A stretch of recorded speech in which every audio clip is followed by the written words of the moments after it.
আসসালামু আলাইকুম রহমতুল্লাহ। এফি টিউশনের পক্ষ থেকে সকলকে শুভেচ্ছা জানাচ্ছি। আজকে আমরা নবম দশম শ্রেণীর রসায়ন বিজ্ঞানের পর্যায় সারণী নিয়ে আলোচনা করব। এই পর্যায় সারণী কিভাবে 2-3 মিনিটের মধ্যে আঁকা যায় সেই বিষয়টা আজকে আমি তোমাদেরকে দেখাবো। আমরা জানি পর্যায় সারণীর মধ্যে 18টি কলাম এবং 60টি পর্যায় আছে। প্রথমে আমরা লিখলাম 1, তারপরে লিখলাম 18। লেখার পরে 1 নম্বর পর্যায়ে যে প্রথম যে মৌল সেটা হচ্ছে হাইড্রোজেন এবং 18 নাম্বার গ্রুপে প্রথম যে মৌল সেটা হচ্ছে হিলিয়াম। লেখার পরে আমরা এখন 2-এ যাব। 2 নম্বর যে পর্যায়, 2 নম্বর পর্যায় থেকে এখানে হাইড্রোজেন, তারপরে আছে লিথিয়াম এবং 2 নম্বর পর্যায়ে প্রথম যেটা আছে সেটা হচ্ছে বেরিলিয়াম। এখন এখানে 10টা ঘর বাকি রাখতে হবে। 1, 2, 3, 4, 5, 6, 7, 8, 9, 10। তাহলে 2, 3, 4, 5, 6, 7, 8, 9, 10, 11, 12। 1, 2, 3, 4, 5, 6, 7, 8, 9, 10, 11, 12। তারপর হচ্ছে 13। এখানে আমরা দিলাম 13, পরে হচ্ছে 14, 15, 16 এবং এটা হচ্ছে 17। আমরা জানি 2 নম্বর গ্রুপের যে প্রথম হলো বেরিলিয়াম, তারপরে এখানে 10টা ঘর বাকি। হাইড্রোজেন, তারপরে হচ্ছে হিলিয়াম, লিথিয়াম, বেরিলিয়াম, তারপরে হচ্ছে বোরন, তারপরে কার্বন, নাইট্রোজেন, অক্সিজেন, তারপর হচ্ছে ফ্লোরিন এবং হিলিয়াম, তারপরে হচ্ছে কি নিয়ন। এখন আমরা দেখব হাইড্রোজেন, লিথিয়াম, তারপরেটা হচ্ছে কি সোডিয়ামের পরে 11, তারপরে হচ্ছে কি ম্যাগনেসিয়াম। এখানে 10টা ঘর বাকি থাকবে। তারপরে হচ্ছে 13 নম্বর হচ্ছে অ্যালুমিনিয়াম, তারপরে হচ্ছে সিলিকন, তারপরে হচ্ছে ফসফরাস, তারপরে হচ্ছে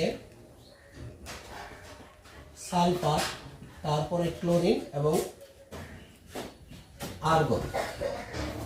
এখন আমরা দেখব হাইড্রোজেন, লিথিয়াম, সোডিয়াম, হেলিনাকে, পরে হচ্ছে পটাশিয়াম, তারপরে হচ্ছে বেরিলিয়াম, ম্যাগনেসিয়ামের পরে হচ্ছে ক্যালসিয়াম। এখন আমরা এই বাকি ঘরগুলো যাবে, কারণ জানো তোমরা যে প্রথম গ্রুপে 2টা মৌল, দ্বিতীয় ও তৃতীয় গ্রুপে 8টি করে মৌল থাকে, মাঝখানে 10টি ঘর ফাঁকা থাকে এই জন্য। এখন ক্যালসিয়ামের পরে যেটা হচ্ছে 21 নাম্বার তোমরা জানো scandium, 22 number titanium, 23 number vanadium, 24 number chromium, 25 number manganese, 26 number হচ্ছে আয়রন, 27 নাম্বার নিকেল, 27 নাম্বার যে মৌলটা, 27 নাম্বার হচ্ছে কোবাল্ট, 28 নাম্বার হচ্ছে নিকেল, 29 নাম্বার কপার এবং 30 নাম্বার হচ্ছে কি জিঙ্ক। 30 নাম্বার মৌলটা হচ্ছে কি জিঙ্ক। এখন এখানে ছন্দগুলো জানলে, আমি ছন্দের একটা ভিডিও দিয়েছিলাম, ছন্দগুলো জানলেই হয়। বেগুন, আলু, তারপরে জিঙ্কের পরে হলো গাজর, গেলিয়াম, তারপরে কলা সিলে জার্মানি, এটা হচ্ছে জিই জার্মেনিয়াম, নানির পোলা আশিস, তারপর হচ্ছে আর্সেনিক 33 নাম্বার, ওএসএসসি, পরে হচ্ছে সেলিনিয়াম, ফ্লোরিন, ক্লোরিন, পরে হচ্ছে ব্রোমিন, হিলিয়াম, নিয়ন, আর্গন, পরে হচ্ছে ক্রিপ্টন। এখন 37 নম্বর যে হেলিনাকে রুবি, আরবি রুবিডিয়াম, বিরিয়ানি, মোগলাই, কাবাব, সরিয়ে, তারপরে হলো স্ট্রনসিয়াম, 37, 38, তারপরে হচ্ছে 39 হচ্ছে ইট্রিয়াম এবং হচ্ছে জিরকনিয়াম। এই 40টা মৌলের নাম এবং এই 40টা মৌলের সিরিয়াল যদি তোমরা মনে রাখতে পারো এবং এইভাবে আঁকতে পারো, তাহলে মনে হয় যে 2-3 মিনিটের মধ্যে এই পর্যায় সারণীটা আঁকা সম্ভব হবে। আমি আবারও বলছি, প্রথমে গ্রুপ 1 এবং 18, 1 নম্বর মৌল হচ্ছে হাইড্রোজেন এবং 18 নম্বর মৌল হচ্ছে হিলিয়াম। তারপরে গ্রুপ 2 হাইড্রোজেনের পরে লিথিয়াম, তারপর গ্রুপ 2 আছে বেরিলিয়াম।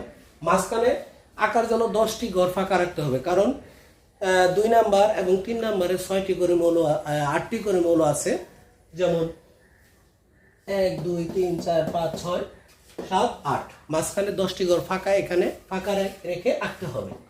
এবং তারপরে ছন্দ আকার এভাবে লিখলে, এবং তোমরা 21 থেকে যে আছে 40 পর্যন্ত এই সিরিয়ালি লিখলে, এভাবে লিখলে অত্যন্ত সহজেই মানে 2 থেকে 3 মিনিটের মধ্যে পর্যায় সারণীটা আঁকা সম্ভব।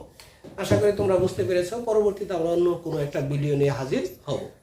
আমার ভিডিওটা যদি ভালো লাগে তাহলে সবাইকে সাবস্ক্রাইব করার অনুরোধ রইল।